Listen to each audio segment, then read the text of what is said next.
बिस्मिल्लाहिर्रहमानिर्रहीम।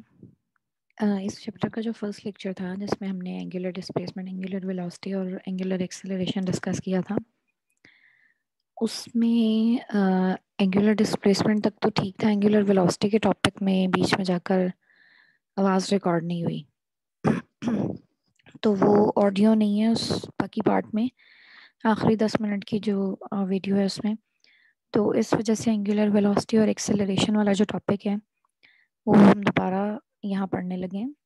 ठीक है, तो zoom it first. Angular velocity. अच्छा, एंगुलर वेलोसिटी पढ़ने से पहले मैं आपको थोड़ा सा ये बता दूं कि जैसे आपने लीनियर वेलोसिटी पढ़ी थी ना, पहले आपने यूनिफॉर्म वेलोसिटीज पढ़ी हुई हैं। ठीक है, यानी कि एक कांस्टेंट स्पीड होती है, यूनिफॉर्म स्पीड होती है जिसके साथ ऑब्जेक्ट मूव कर रहा होता है। ठीक है, अब जब हम बात करते हैं ना सर्कल की, तो जब कोई ऑब्जेक्ट सर्कल के अंदर टर्न कर रहा है तो हर पॉइंट पर उसकी पोजीशन या डायरेक्शन जो है वो चेंज हो रही है। ठीक है, अगर आप X axis Y axis draw करें तो वहां से आपको पता चलेगा कि हर पॉइंट पर, सर्कल में हर पॉइंट पर उसकी पोजीशन जो है वो चेंज हो रही होती है।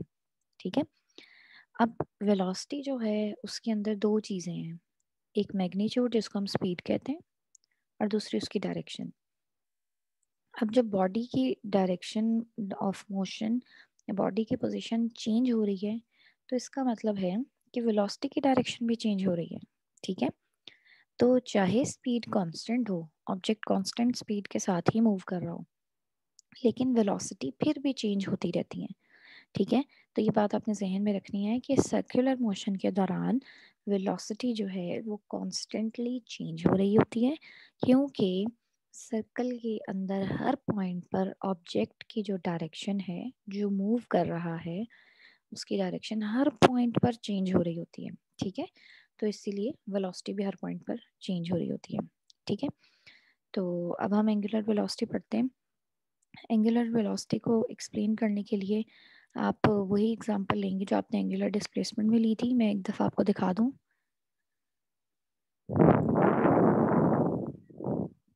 ये वाली फिगर लेंगे आप 5.1c। इसमें आपने उसी तरह से X axis Y axis draw किए हुए प्लेन को शो करने के लिए। फिर आपने अज्यूम किया है कि आपका ऑब्जेक्ट जो है, पॉइंटर जो है, पॉइंट P1 से P2 तक मूव किया है और इस दौरान जो एंगल कवर हुआ है वो डेल्टा थीटा है और टाइम जो है वो डेल्टा टी है। ठीक है, तो वापस चलते हैं। All right. Very often we are interested in knowing how fast or how slow a body is rotating. It is determined by its angular velocity, which is defined as, अब देखें इसकी definition क्या है, the rate at which the angular displacement is changing with time. जब linear velocity हमने पढ़ी थी तो वहाँ हमने कहा था रेट ऑफ डिस्प्लेसमेंट। अब वहाँ डिस्प्लेसमेंट का मतलब लीनियर डिस्प्लेसमेंट था। ठीक है, तो time rate of change of displacement. तो सिमिलरली यहाँ एंगुलर वेलोसिटी क्या होगी, time rate of change of angular displacement which is theta. ठीक है, तो अकॉर्डिंग टू 5.1c फिगर जो मैंने अभी आपको दिखाई है, अगर डेल्टा थीटा एंगुलर डिस्प्लेसमेंट है टाइम इंटरवल डेल्टा टी में, तो जो एवरेज एंगुलर वेलोसिटी है वो हम किस तरह से डिफाइन करेंगे, delta theta over delta T. तो अब आप सिमिलैरिटी चेक कर रहे होंगे लीनियर मोशन के साथ, लीनियर वेलोसिटी के साथ। ठीक है, उसी पैटर्न पर हमारे पास ये भी फॉर्मूला बना है। ठीक है, लेकिन उसमें जो लीनियर डिस्प्लेसमेंट था उसकी जगह अब एंगुलर डिस्प्लेसमेंट आ गया। ठीक है, तो ये जो है एवरेज एंगुलर वेलोसिटी है। Now if you want to find the instantaneous angular velocity, तो उसके लिए क्या होगा कि टाइम इंटरवल को एक इंस्टेंट में रिड्यूस करना पड़ेगा, जिसके लिए आप क्या करते थे, लिमिट लगाते थे। और लिमिट हम टाइम इंटरवल पे लगाते थे कि time interval approaches to zero, यानी कि टाइम इंटरवल इतना छोटा हो गया है कि वो बिल्कुल एक इंस्टेंट को रिप्रेजेंट कर रहा है। ठीक है, तो इसी तरह हमने इस एक्सप्रेशन के ऊपर जब टाइम लिमिट लगा दी, टाइम इंटरवल के ऊपर लिमिट लगा दी, तो ये जो एक्सप्रेशन है ये हमें क्या देगा, इंस्टेंटेनियस एंगुलर वेलोसिटी। ठीक है, तो ये जो एक्सप्रेशन है यहाँ गलती से AV लिखा हुआ है, ये इंस्टेंटेनियस आएगा, ये एवरेज वेलोसिटी नहीं है। ठीक है, ये इंस्टेंटेनियस एंगुलर वेलोसिटी है। In the limit when delta t approaches 0, the angular displacement would be infinitesimally small. एक वर्ड आपने सुना होगा infinite. Infinite से मुराद है कि कोई चीज़ इतनी लार्ज हो जाए कि हमारी रेंज से बाहर हो जाए, हम उसको एक्सेस ना कर सकें, हम उसको मेजर ना कर सकें, ठीक है। तो जब हम लार्ज चीज़ों की बात कर रहे होते हैं, ये लार्ज डिस्टेंस हो गया इस तरह, तो इन्फिनिट का वर्ड यूज़ हो गया। लेकिन जब हम स्मॉल की बात कर रहे होते हैं कि इतना स्मॉल कि हमारी रेंज से बाहर है, हम उसको मेजर नहीं कर सकते, ठीक है, तो मेजरमेंट जो है उसकी इम्पॉसिबल हो जाती है। तो उस स्मॉल स्केल के लिए वर्ड इन्फिनिट नहीं यूज़ होता बल्कि इन्फिनिटेसिमल यूज़ होता है, ठीक है। सो इन्फिनिटेसिमली स्मॉल मीन्स कि ऐसे ही स्मॉल कि वो इन्फिनिट है, ठीक है। So it would be a vector quantity. अच्छा, अब यहाँ पे आपको कहा है कि इस लिमिट के अंदर जब डेल्टा टी ज़ीरो को अप्रोच कर रहा है तो एंगुलर डिस्प्लेसमेंट की वैल्यू ज़ाहिर है बहुत ज़्यादा छोटी हो जाएगी। तो जब ऐसा होगा तो आपकी जो एंगुलर वेलोसिटी है वो एक वेक्टर क्वांटिटी होगी। बिल्कुल उसी तरह जैसा हमने एंगुलर डिस्प्लेसमेंट में कहा था ना कि if delta theta is extremely small then angular displacement will be a vector quantity. बिल्कुल उसी तरह अगर ये क्वांटिटी बहुत छोटी हो गई है तो एंगुलर वेलोसिटी जो है वो एक वेक्टर क्वांटिटी होगी, ठीक है। Its direction is along the axis of rotation and is given by a right hand rule as described earlier. तो अगर आपने इसकी डायरेक्शन बतानी है तो डायरेक्शन बिल्कुल उसी तरह निकलेगी जिस तरह एंगुलर डिस्प्लेसमेंट की निकली थी, बाय राइट हैंड रूल, ठीक है, और along the axis of rotation होगी.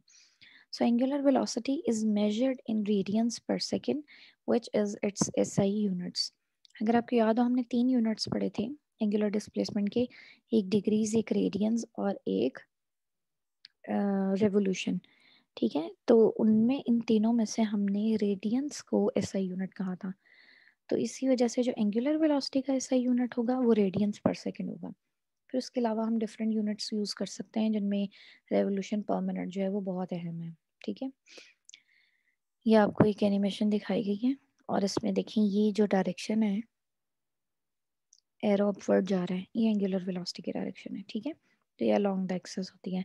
बाकी आप राइट हैंड रूल लगाएं, एंटी क्लॉकवाइज मोशन हो रही है, राइट हैंड रूल लगाएं तो आप देखेंगे थंब जो है वो अपवर्ड है, तो लिहाजा एंगुलर वेलोसिटी की जो डायरेक्शन है वो अपवर्ड ही होगी, ठीक है। तो ये थी एंगुलर वेलोसिटी। अब बिल्कुल इसी तरह से हमने एंगुलर एक्सेलरेशन डिस्कस करना है। आप वही वाली एग्जांपल अज्यूम कर लें जो आपने एंगुलर वेलोसिटी में की थी। तो अ, अब एंगुलर एक्सेलरेशन क्या चीज़ है वो हम देखते हैं, इसको पढ़ते हैं। When we switch on an electric fan, we notice that its angular velocity goes on increasing. We say that it has an angular acceleration. अब चूंकि वेलोसिटी चेंज हो रही है, इंक्रीज होती जा रही है, तो जाहिर है कोई ना कोई एक्सेलरेशन होगा, ठीक है। वो और चूंकि सर्कुलर मोशन है तो इसलिए एंगुलर एक्सेलरेशन होगा। So we define angular acceleration as the rate of change of angular velocity. Linear acceleration में क्या था, rate of change of velocity आपने कहा था, तो यहाँ पे एंगुलर एक्सेलरेशन है तो rate of change of angular velocity with the time. तो जिस तरह हमने पहले डिफाइन की थी लीनियर मोशन के अंदर उसी तरह हम अज्यूम कर लेते हैं कि किसी ऑब्जेक्ट की, चले फैन की एग्जांपल ले ली, इनिशियल स्पीड इसकी ओमेगा आई थी, फाइनल स्पीड ओमेगा एफ थी। टाइम इंटरवल जो इनिशियल स्पीड पर था, टाइम जो था टी आई था, और बाद में जो टाइम है फाइनल वेलोसिटी वाले पॉइंट पर वो टी एफ है, ठीक है। The average angular acceleration during the time interval tf minus ti is given by, अब टाइम इंटरवल डेल्टा टी जो है वो T F minus T I हो जाएगा ना, तो उसके लिए एवरेज एंगुलर एक्सेलरेशन कैसे डिफाइन करेंगे, ओमेगा एफ माइनस ओमेगा आई। अच्छा, एक और चीज़ नोट करें, ये जो ओमेगा एफ और ओमेगा आई है ना, ये इंस्टेंटेनियस वेलोसिटीज़ हैं, ठीक है। ओमेगा एफ माइनस ओमेगा आई को डेल्टा ओमेगा लिख सकते हैं और T F minus T I को लिख सकते हैं डेल्टा टी। तो this is the expression for average angular acceleration, ठीक है। तो अगर आपने इंस्टेंटेनियस एंगुलर एक्सेलरेशन निकालना है तो क्या करेंगे, बिल्कुल उसी तरह से टाइम इंटरवल के ऊपर लिमिट लगा देंगे कि वो जीरो को अप्रोच कर रहा है, ताकि वो टाइम इंटरवल से एक इंस्टेंट बन जाए और उस वक्त जो आपके पास एक्सप्रेशन आ रहा है लिमिट लगाकर, उसको हम कहते हैं कि ये एंगुलर एक्सेलरेशन है। ठीक है, तो this is the instantaneous angular acceleration. ठीक है, the angular acceleration is also a vector quantity whose magnitude is given by equation 5.5 and whose direction is along axis of rotation। तो एंगुलर एक्सेलरेशन भी एक vector quantity होगी, उसकी direction along the axis of rotation होगी और उसी तरह right hand rule से निकाली जाएगी। और एंगुलर एक्सेलरेशन के अगर आप यूनिट्स की बात करें तो एसआई यूनिट्स जो हैं वो क्या होंगे, रेडियंस पर सेकंड स्क्वायर। ठीक है, बाकी फिर हम अपनी ज़रूरत के तहत जो है वो उन यूनिट्स को चेंज कर लेते हैं। ठीक है, आगे बढ़ते हैं।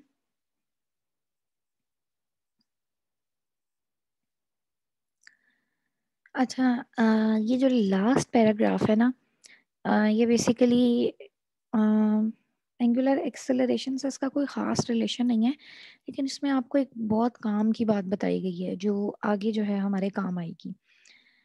क्या है, पहले मैं इसको समराइज कर दूं, फिर अगर ज़रूरत पड़ी तो हम इसको पढ़ लेंगे। अच्छा, अभी पिछले एग्जाम्पल में हमने क्या ज्यूम किया था कि कोई पार्टिकल है पी, ठीक है, और उसके साथ एक रॉड अटैच है। ठीक है, और उस रॉड का जो एंड है, यानी कि आप ये समझ लें कि जब पार्टिकल पी मूव कर रहा है तो पूरा रॉड मूव कर रहा है, और उसका जो एंड है उस रॉड का वो पाइवट पॉइंट है, यानी कि वो सेंटर बन जाएगा उस सर्कल का। ठीक है, जिसमें ऑब्जेक्ट मूव कर रहे हैं। तो हमने एक ऑब्जेक्ट लिया था, एक पार्टिकल लिया था, और उसके साथ एक रॉड कहा था कि वो अटैच है। अब प्रॉब्लम ये है कि हर जगह हमारे पास पार्टिकल तो नहीं होंगे, हमारे पास रिजिड बॉडीज भी होंगी, पूरी की पूरी बॉडी मूव कर रही होती है। ठीक है, तो अब जब रिजिड बॉडी की बात कर रहे हैं वहां पे जो है वो हमारे पास प्रॉब्लम आता है। ठीक है, अब प्रॉब्लम ये आता है कि हमने तो एक पार्टिकल की मोशन डिस्कस की, तो अब यहाँ रिजिड बॉडी आ गई है, उस केस में हम क्या करेंगे? तो उस केस में जो है हम अ, अगर आप नोट करें इस फिगर को, एक रिजिड बॉडी है जो कि मूव कर रही है। इस रिजिड बॉडी का हमने कोई पॉइंट ले लिया है पी। ठीक है, जो और इस पी के लिए जो है वो सर्कुलर पाथ बनाया है। इसी तरह हर पॉइंट का अलग अलग सर्कुलर पाथ होगा रिजिड बॉडी के अंदर। ठीक है, अच्छा अब क्या होता है, हम पी पॉइंट से ना एक नॉर्मल ड्रॉ करते हैं ओ की तरफ, एक लाइन ड्रॉ करते हैं ओ की तरफ। ठीक है, ये जो लाइन होती है ओ पी, यानी कि जो सेंटर से उस पॉइंट तक जा रही है, इसको जो है हम,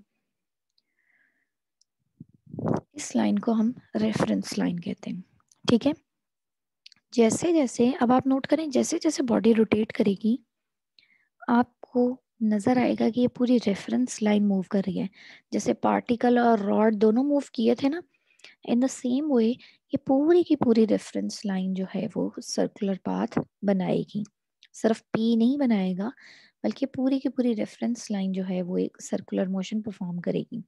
ठीक है, सर्कल के अंदर मूव कर रही होगी, और पूरे की पूरी रेफरेंस लाइन की वेलोसिटी, एंगुलर वेलोसिटी और एंगुलर एक्सेलरेशन भी सेम होंगे जैसे पॉइंट पी के होंगे। ठीक है, तो यहाँ से हमने क्या कंक्लूजन निकाला कि एक रिजिड बॉडी जो है ना, उसकी रोटेशन को हम रिप्लेस कर सकते हैं एक रेफरेंस लाइन की रोटेशन से। ठीक है, अब आप जैसे आप रिजिड बॉडी की मोशन कंसिडर कर रहे हैं, अब आप पूरी की पूरी रिजिड बॉडी को डिस्कस करना आपके लिए बहुत ज़्यादा मुश्किल है। तो आप क्या करते हैं कि जिस भी पॉइंट को लेना है उस पॉइंट के ऊपर एक रेफरेंस लाइन ड्रॉ कर लेते हैं।